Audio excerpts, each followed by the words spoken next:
where estradiol is more predominant in this follicular phase for working out. Let's say we can go harder. This is where you want to do HIIT workouts. This is when you can also do like sprints. Welcome to the Inspired Living with Autoimmunity podcast, the podcast for high achievers who want to stay sharp, focused, and full of energy despite their diagnosis.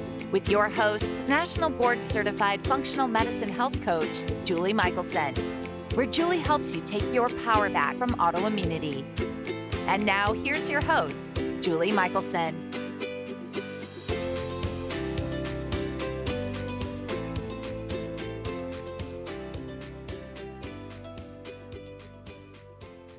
Welcome back to the Inspired Living with Autoimmunity podcast. I'm your host, Julie Houghton.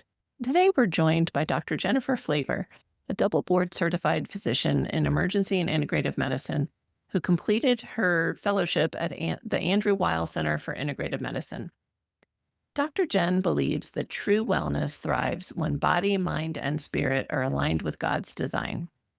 Diagnosed with Hashimoto's, she became passionate about autoimmune healing, hormone balance, and root cause medicine. Dr. Jen co-authored Eat, Sleep, Move, Breathe, and is the author of the Perimenopause Reset. In today's conversation, we are talking about cycle syncing and the importance for women to live in harmony with their hormone cycles, as well as proactive steps that we can take to optimize longevity. Dr. Jen, welcome to the podcast. Hi, thank you, Julie, for having me. I'm so excited for our conversation and can't wait to dive in to cycle syncing.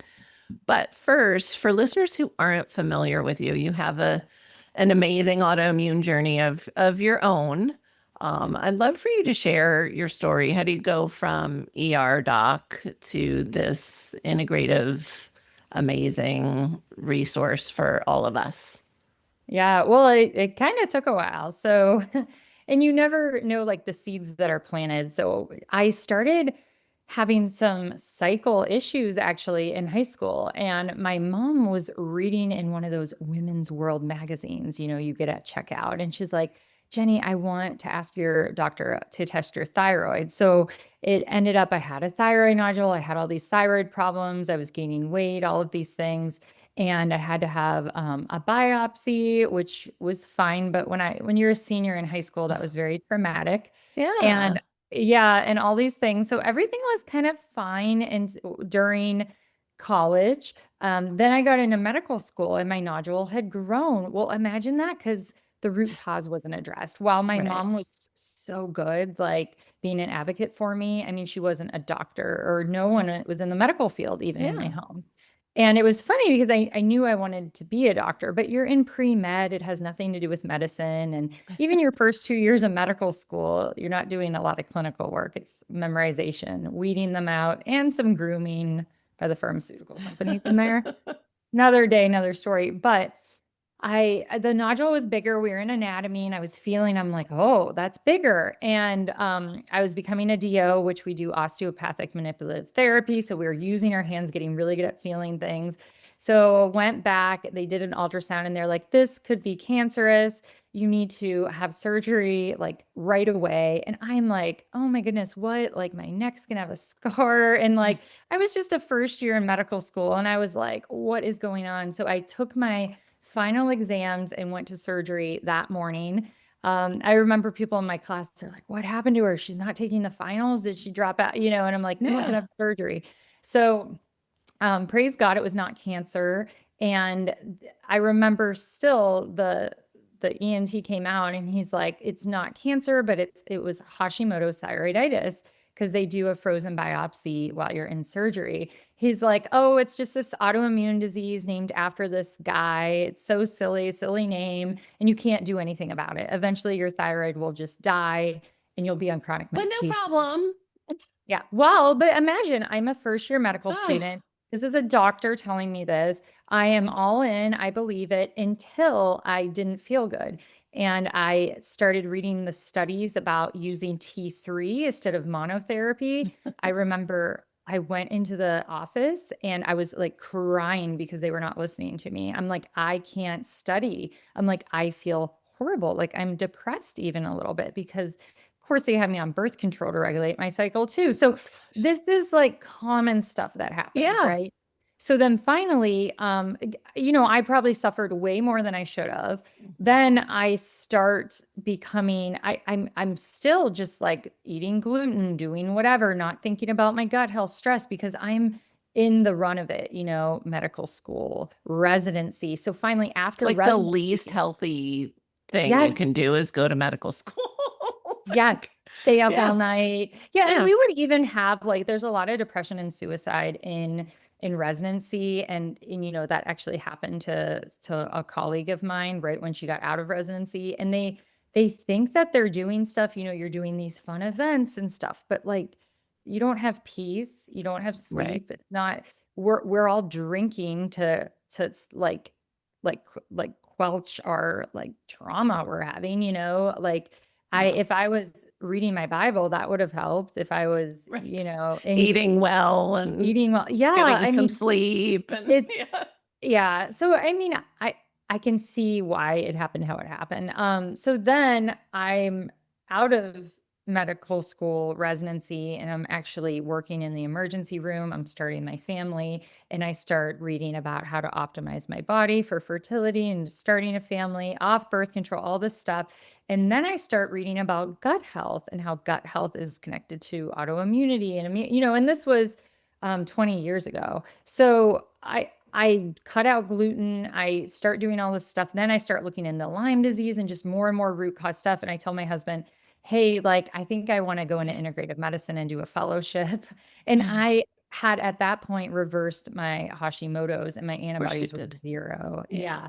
So, and I became disillusioned with the ER and conventional medicine and woke up, let's say, which, a lot of conventional medicine doctors are still waking up, but you gotta plant these seeds, and know that these protocols that your doctor is following for your rheumatoid arthritis or celiac or these autoimmune diseases, they're dated, Yeah. and for them to break through, I mean, they have to be brave and they have to realize that they might lose their job at a conventional medicine place if they're not Right. pushing drugs. They might.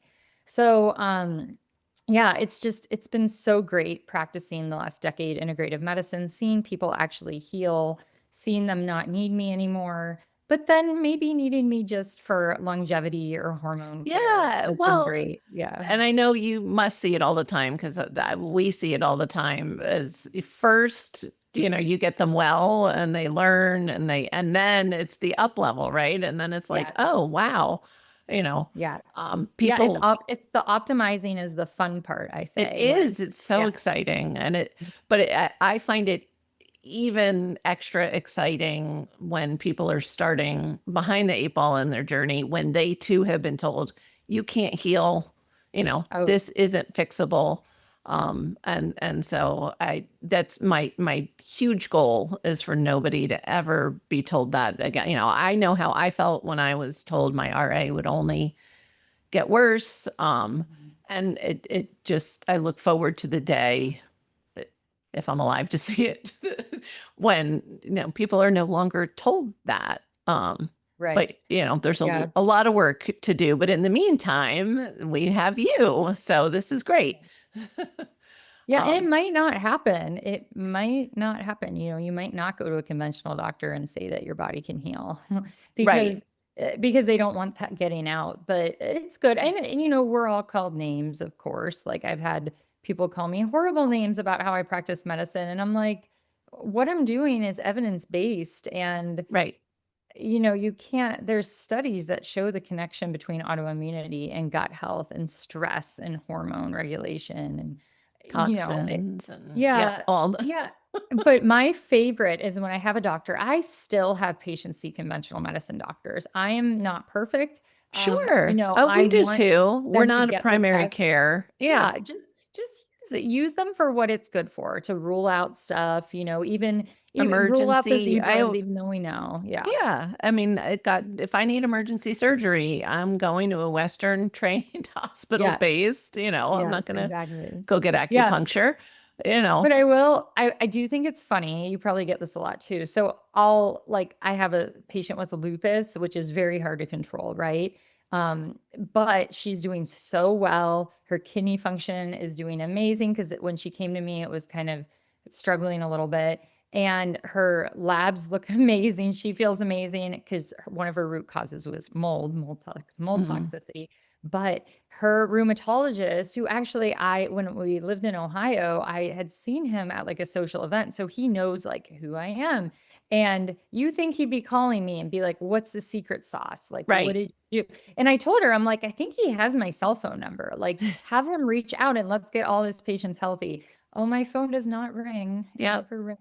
So No, it's a whole system, broken system. So it is. It is. I think when it totally breaks, we'll turn the corner. But in the meantime, there are options. I yeah, wish, yeah, 20 years ago that integrative functional medicine was, or at least that even I was aware of it. right. It would have been, but then I wouldn't be doing what I'm doing now. So, because I Yeah. I needed my journey, I don't Hmm. know. Um, Yeah. and so your latest book, The Perimenopause Resets, Yeah. I want to dig in a little bit to some of the gold that you have in the book and share with listeners. And we have listeners of many in perimenopause that too can trigger autoimmunity. Yeah. Hormone health is really impactful. But you are such an amazing resource because I think it is so important, especially when we talk about the autoimmune people. And I went through this too. Like, I held so tightly to the things that worked at first in my healing journey. And especially as women, I really think as humans, I don't think we're supposed to do the same thing every day for an Hmm. extended period of time anyway.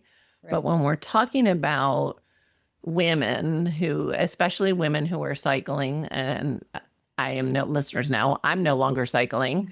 Um, but it is so important to support that cycle and not certain things may be good for certain parts of your cycle and not for others. And a Yeah. lot of women with have that perfectionism mindset, and it's like, no, I need to, whether it's fill in the blank, like, I'm Right. working Every out day. hard every day, I'm intermittent Mhm. fasting every day, fill in the blank.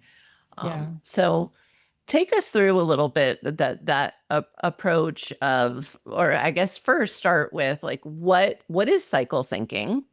Hmm. And how do we support cycle and I guess tune in, right? Yeah. Oh, I love that. Tune in is a great way to Yeah. talk about it. Well, men have a 24-hour hormone cycle. They're the same every day. They're the same. And women, we are different every single day of the 28-day cycle. Okay. From the start of bleeding to the start of bleeding, the next cycle is about 28 days, is what it should be.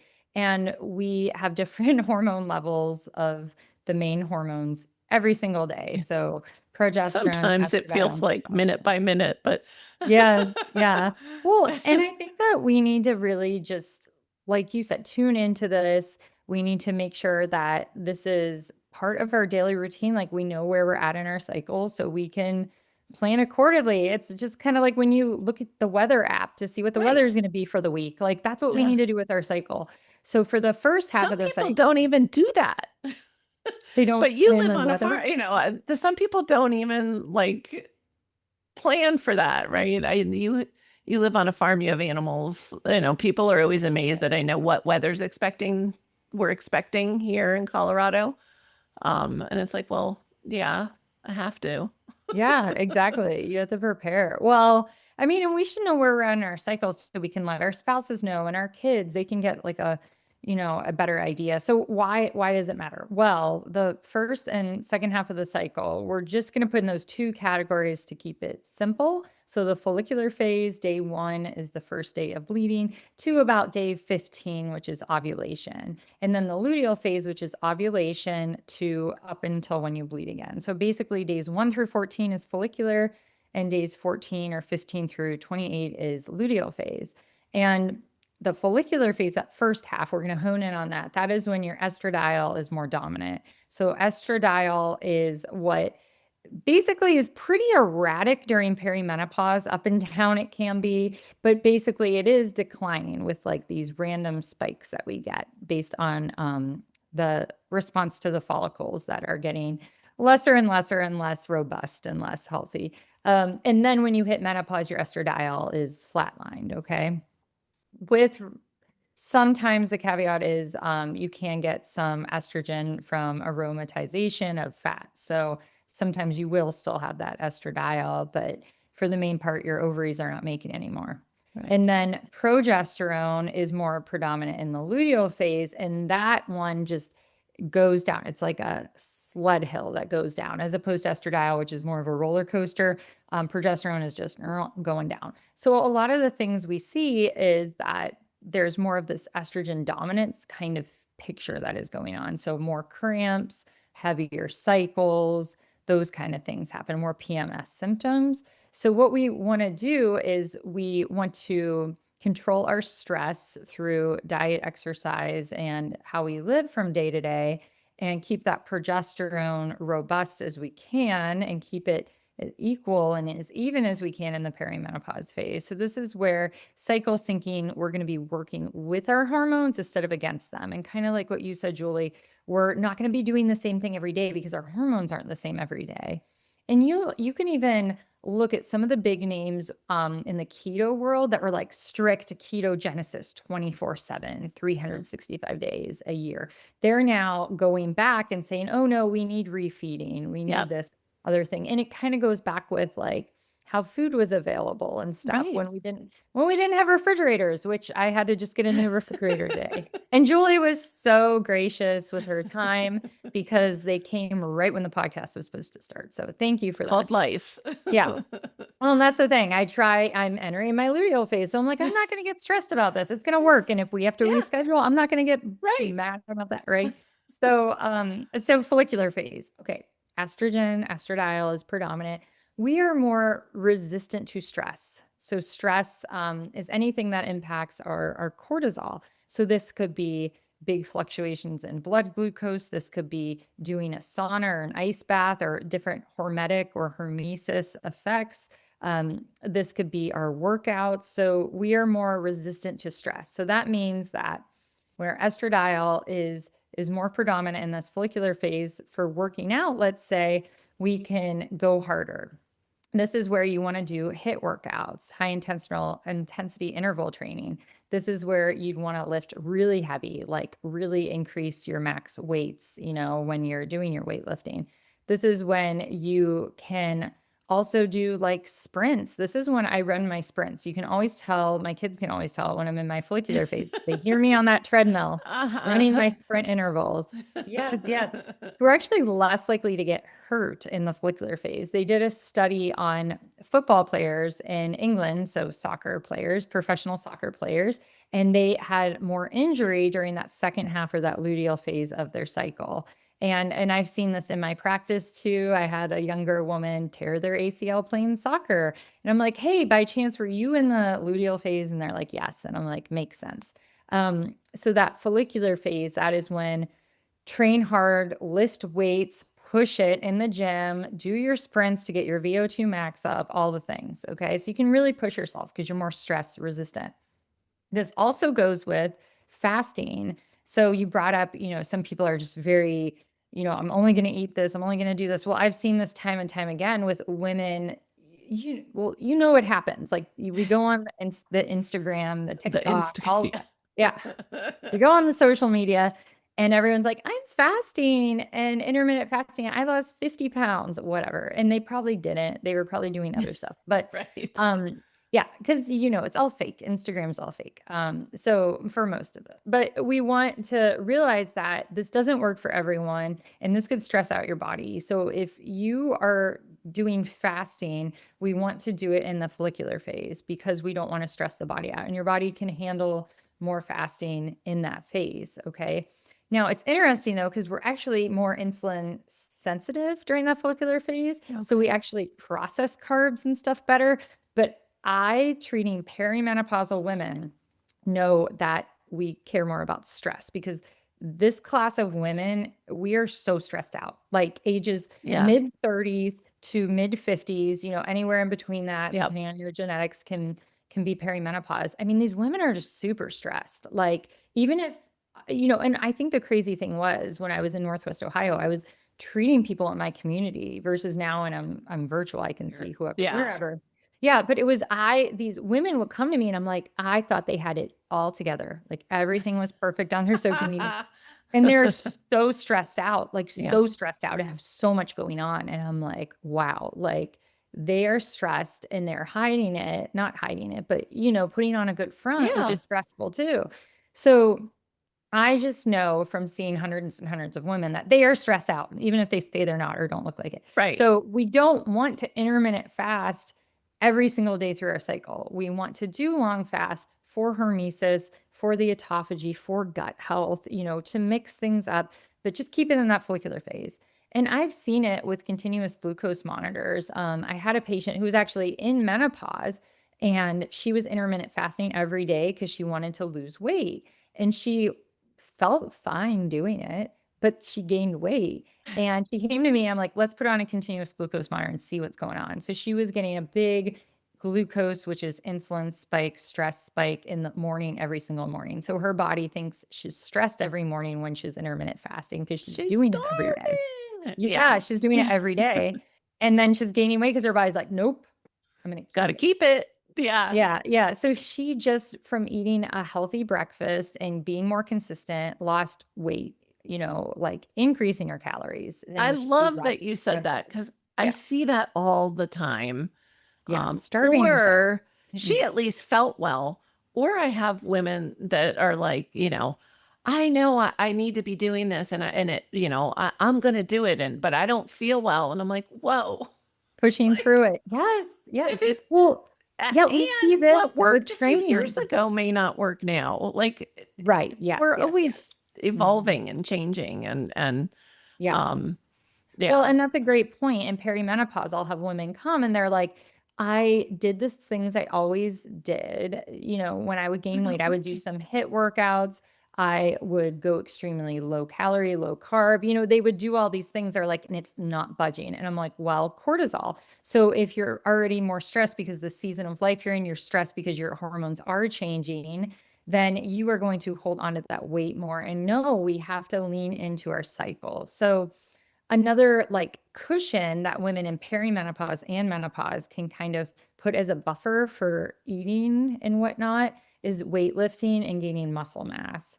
And I started, so Emery just turned 6. So when like 6 years ago is when I weight lifted before, but now I go where the boys go, where the men go, and I really lift heavy now. And it is such a nice buffer because you can really just eat a bunch of calories for a couple days and like your muscle eats up that glucose, right? So it's a good buffer if you're like listening, you're like, well, I have tried everything.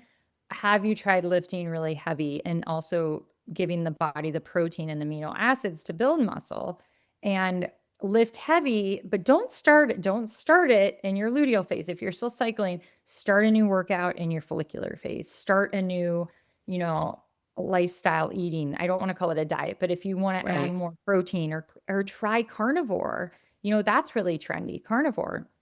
Do it during the follicular phase, So they'll do carnivore during the first 2 weeks and then maybe the next 2 weeks, add in more fat, add in more like healthier carbs. So there's a way to work with your body and also not have shame and guilt is a big thing.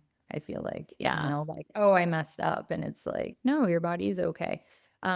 So then the luteal phase, I've been kind of alluding to this, is when our body shifts. So we have progesterone is more predominant here. Now, remember, sometimes during the perimenopause, we feel more estrogen dominant here because we had that slow, like declining progesterone. Right. And then if we have problems with our estradiol, how we're metabolizing it in our gut or in our liver, or we're doing things like drinking a lot of alcohol, so we're not metabolizing our estrogen well. Like a lot of things can make this more foggy. Plus, stress can deplete our progesterone. So it just feels more exaggerated. Women start having shorter cycles. They start having anxiety, palpitation. So it's all these symptoms that they've never had PMS before. They have it now. They have heavy periods. This is all because of those hormone changes. So Yeah. what we can do is protect the progesterone from keeping it, keeping progesterone instead of going down that hormone cascade to cortisol. Calm down our body so we're not giving it stress it doesn't need during that luteal phase. Because keep in mind, so from a reproductive standpoint, our luteal phase is when, the egg was released, the sperm is hooking up with the egg, and the body's preparing for a baby. So this is not It's when like we a would. gentle Yes, right. time. We're Right? not going to Orange Theory and like working, like running. We're not Yeah. running from a bear. If we're running from a bear or stressing out our body, like our body is going to be like, I'm not reproducing. Like I'm Right. not. And Not yeah, important right now. Yeah. yeah. Yeah. So that luteal phase, this is not, I tell patients if they're starting, if we're doing something for gut health, like, hey, like let's do a week of carnivore and see how you do with that. Or like, hey, you want to burn a little more fat, let's do a 36-hour fast. We're saving that for that first half of the cycle. So Yeah. the luteal phase, I just like be gentle with yourself here. Like this Yeah. is the phase. It's so funny because once you start really leaning into the cycle and the rhythm and listening to your body, you will eat more calories in your luteal phase because your body will want it. Yeah. And I'm not talking about binging on crumble cookies or something, which no one should be eating. Is that even food? No, it's funny. My brain went to like Twinkies, which I think we can all agree isn't food. Crumble Yeah. cookies just as bad. They're just prettier.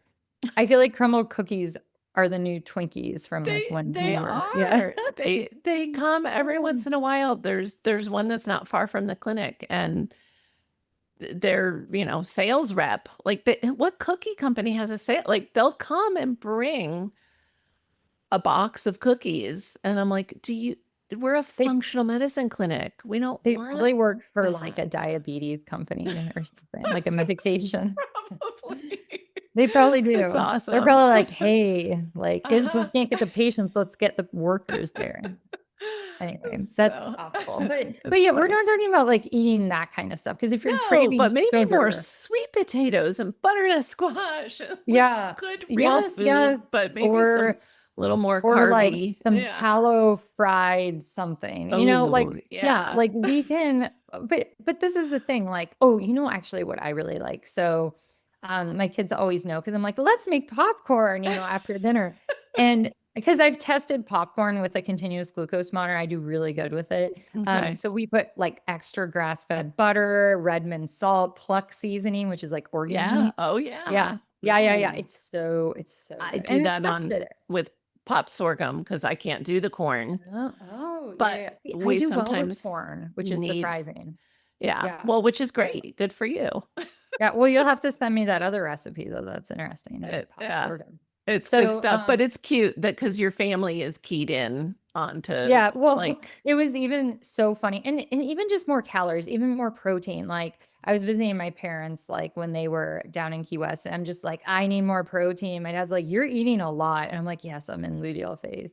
And it's not like we're gaining 20 pounds from eating for me, it's like a couple days. It's actually, I'm coming up on it now, which is great because like my husband and I are going to the Hack Your Health conference for a couple days. So I'm like, I'm gonna eat all the meat. all the So things. Yeah. yeah, and it's like it's sometimes it can get out of control. Sometimes I'm like, oh, it's a birthday, and sometimes it will get you have to rein it in. You do have to be conscious, but Well, I love the that you said, I want to highlight that though, because yeah, people think because of what we do for a living that We're perfect. like, Yeah. even though all I do is work with them on like dumping that perfectionism. Yes. Right. But it's like we still, I remember like the first time instead of making like keto paleo Thanksgiving, I just shifted to a paleo Thanksgiving, and it was such a great experience for me because Yes. just from having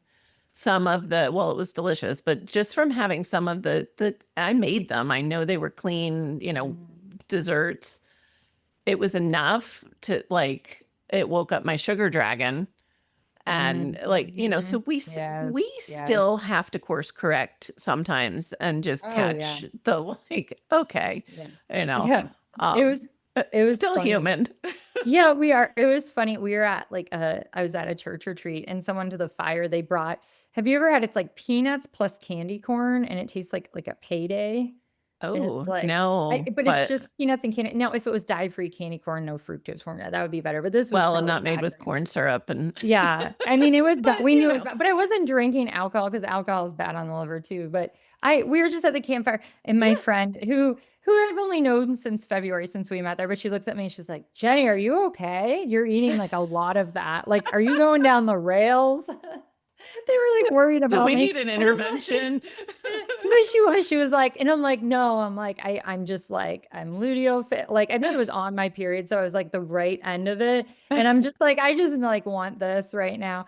Yeah. But And here's the tomorrow's a thing. new day. Yes, like you can, and like even my daughter, sometimes I'm like, oh, I'm a little off track. Like we can all get there, and we have to Yeah. have friends or family that's like, hey, like get back on track. And what that might mean is when you go to your next follicular phase, if you're cycling still, then you do a 24-hour fast, or you do like right now, I'm Right. just on ketones because I like to just be on ketones and Me amino too. acids when I'm doing podcasts. Yeah, I just want to be Yeah. sharp. I feel So exactly. yeah, it's just like that clear ketone brain. And I do that when I see patients all day. I'm usually in ketosis just for my brain so I Right. can be very focused with them.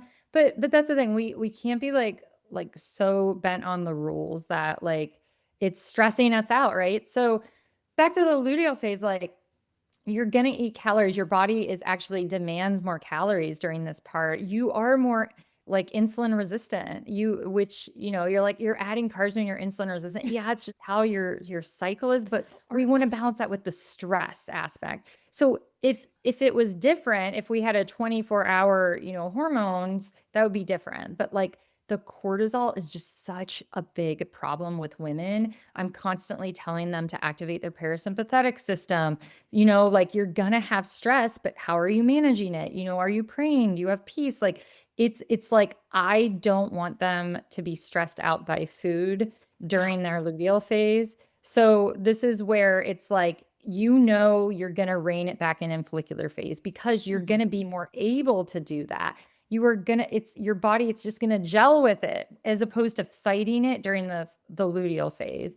And this is what we see with continuous glucose monitors. This is what we see Yeah. in the data even. And we know that, insulin does go up in the luteal phase. I mean, they're starting to actually study, cycles and hormones and all of that more in the data, but really it just makes sense intuitively too. So, Right. to working out now.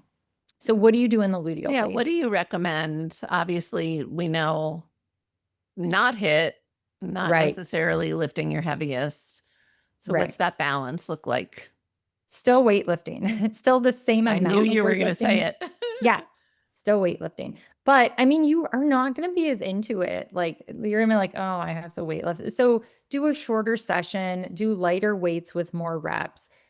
You could even do the same weights. Like I did, shoulder presses and I still use 20 on each side, but I wasn't going to say, oh, I'm going to burn out at 25. I'm going to Right. increase my, no, because I have this right shoulder that tweaks every once in a while because I overdo it in my luteal phase. So Right. you need to just be aware, still do squats, but don't do as much weight. You're not going to earn a medal. Okay.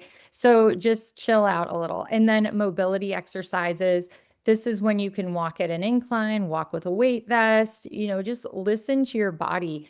do not do your sprints. Like we don't want to get hurt. We're not going to mess around here, especially as we're aging. We just don't want that. So, yeah. So just make sure you're listening to your body, but still lifting weights. Cause remember, lifting weights and muscle, we need to preserve the muscle we have. We lose 1 to 2% of our muscle mass after age 40. And this is really where sarcopenia and aging happens, is losing that muscle. And this is where also, the use of the GLP-1s used incorrectly, the Right. semaglutide, tirzepatide. So many women are losing muscle right now. I am Yeah. terrified in 5 to 10 years because they're all going to be breaking their bones. Well, Like, and add to it, the other beautiful thing about putting on muscle is supporting metabolism and blood sugar regulation, right? So Mhm. the people that are using the GLP-1s incorrectly and not watching muscle and intentionally building muscle, Right. that rebound, I mean, most women are familiar with yo-yo dieting. Like the Mhm. rebound after something like that is going to be way worse than, Yeah. because now your It is. metabolism's even slower. You've lost muscle. It's going to Yeah. be bad. It, Yeah. it's It and is. I We're know going you're a to see the peptide effects. fan. I'm a peptide fan. Like I love that. it's just that it needs to be done intentionally and carefully, and people need the education and the monitoring. It's not, Yeah. I just had that conversation with somebody yesterday. It's like, Yeah. some people are using, they're going to like whatever, a med spa, because they can get their GLP-1 there, Yeah. and they're still eating crap and they're still not exercising. They're just eating only a little bit. Um, Yeah, I think a good word for hormones and peptides right now is just sketchy. It's very sketchy. It's very yeah. sketchy out there. Yeah, and my mentor, Pam Smith, she's like the goat.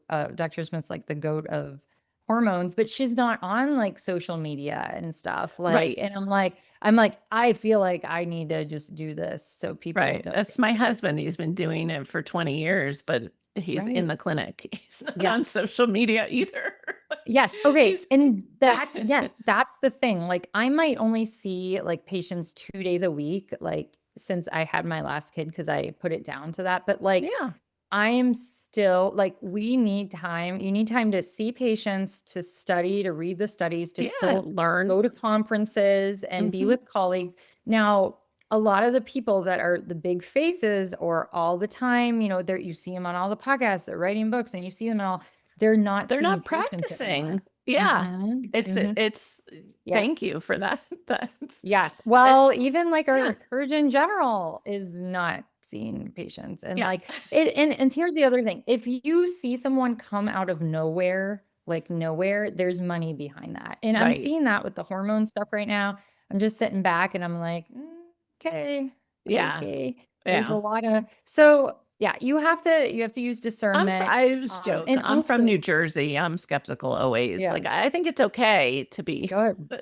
It's that versus naive, right? Like it's good to, but it's Yeah. back to what you do is empower people to take charge of their health, and that's what we do. Mhm. And with Yes. that also is responsibility. Like we Yes. all need to be doing research, and like you can't just trust somebody because they have a DO or an MD after their name. Mhm. You Yeah. can't, Yeah. sadly, but I mean, why, Yeah. and again, I say this with love. I'm married to a DO, like, Yeah. Well, but but that, I like, also, to your point, I also have a test, okay? If you can't find someone's credentials, so everyone likes to call themselves doctor, expert, that's the thank new thing. you. If you Mhm. can't find their credentials within 3 seconds of looking at their website profile, whatever, then they're probably not a real medical doctor, and that's fine too. I Right. love my physical therapists, I love my chiropractors, I love my PhDs, but they're hiding it and they're not being honest. So that's my 3-second rule. I If like you that. can't find it within 3 seconds of looking at a profile or website, they are not being honest with what kind of professional they are. That would be like a lawyer, or I don't know, I like a mechanic, like Sure, being because a like, Juris I don't know. Doctorate is still a doctorate. Oh, my dad would pull that one. Yeah, Right? my dad's like, I'm a doctor Right, of right. jurisdiction. Because, if he was trying to get me to eat my vegetables or something, Sure. he would say that. And I'm like, stop, stop. Which, by the fact, my family does not listen to any of my medical They're advice. not supposed Rarely, to, really. rarely. Our It's, household is like, it's a physician and a health coach. yeah, So yeah, we're, that's probably fun. Yeah, yeah, what yeah. what piece do you want to ignore from whom at what point? Yeah. And that's the thing. That's why raising kids is so stressful. These perimenopausal women. I mean, I'm just like, whew, like I'm not even stressed about the fridge or anything. I'm like, my teenage boy is like, whew, he's hard on us with like, Is he's is his job right now. Like that's yeah, then we're trying to he's just pray, give him grace. Mhm. He's at an amazing homeschool hybrid. I mean, That's I feel so blessed for fantastic. that.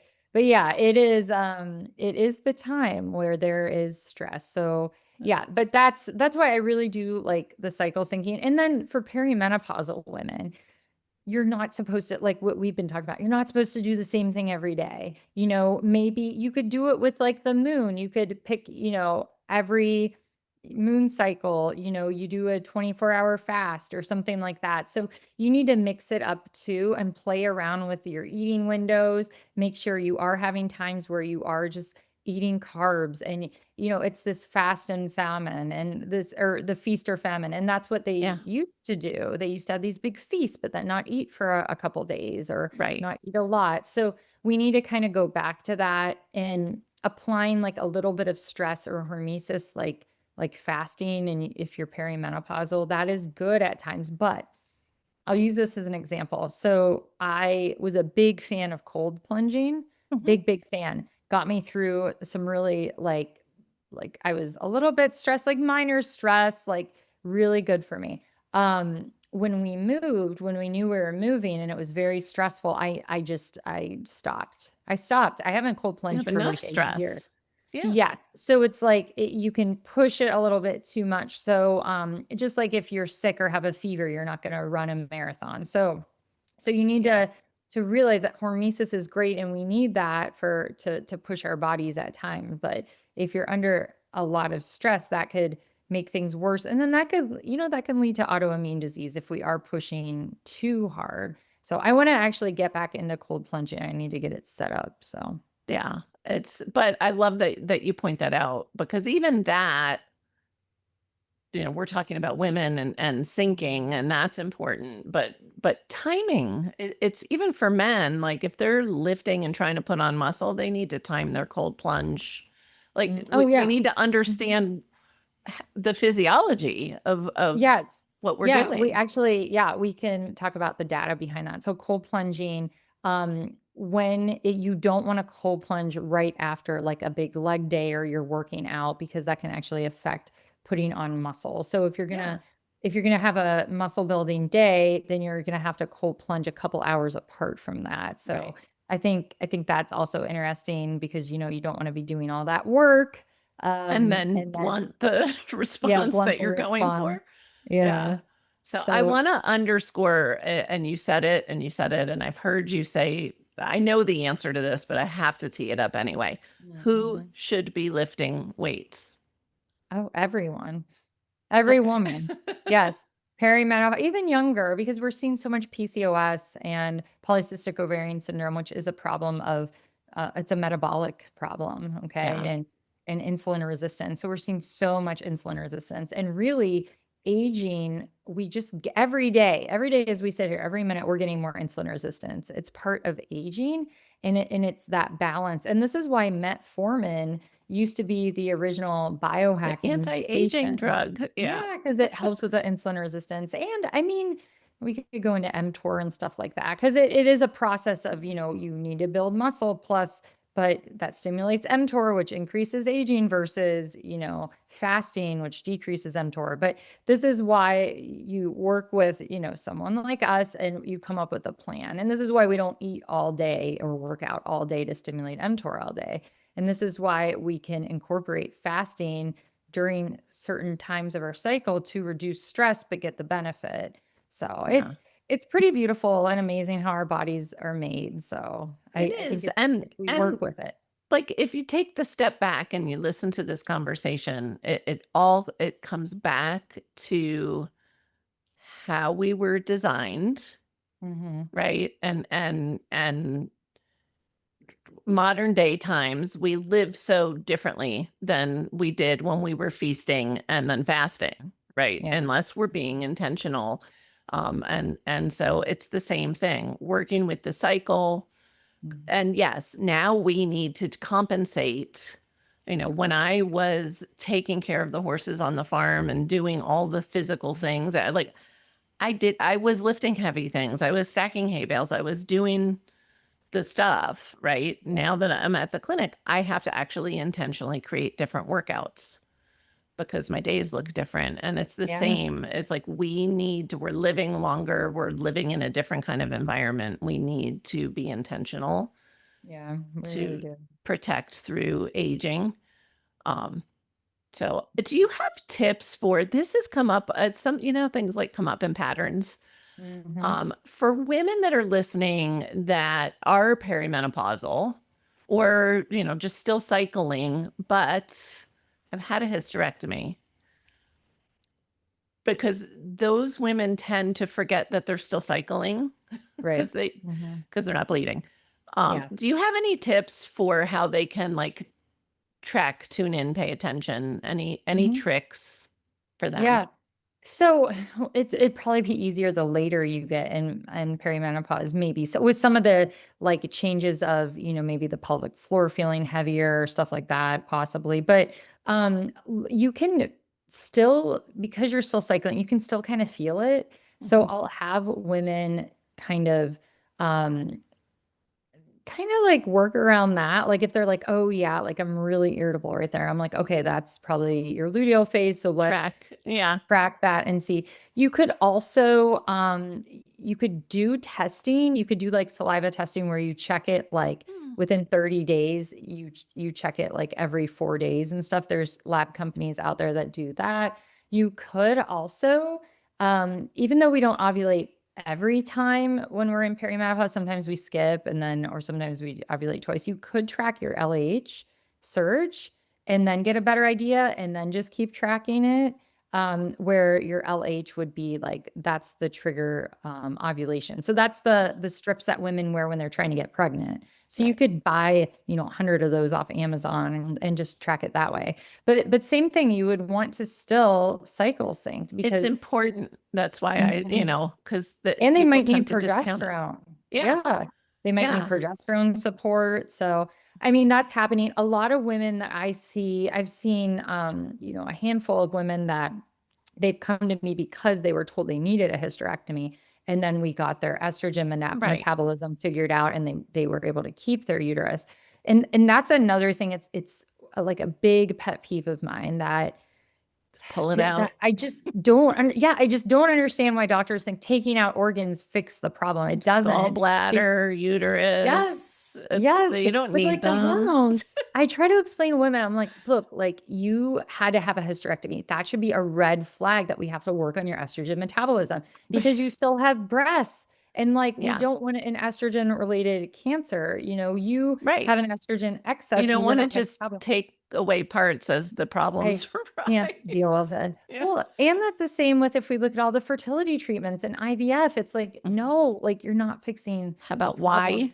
that is there. Yeah. Yes. So, Yeah. yeah. Oh, yeah. And taking out gallbladders. I'm seeing that a lot with the GLP-1s, with people Sure. losing so fast, so high dose, and then they need gallbladder surgery. And I'm like, we are not doing this We're is not doing doing it harm. right. Yeah. No, Yeah. definitely.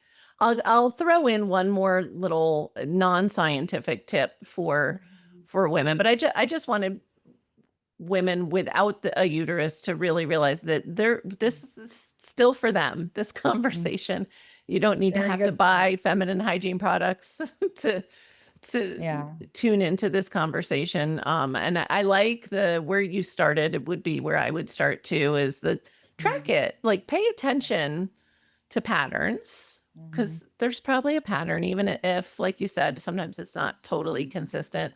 But for the women who have a teenage daughter living in the house, Mhm.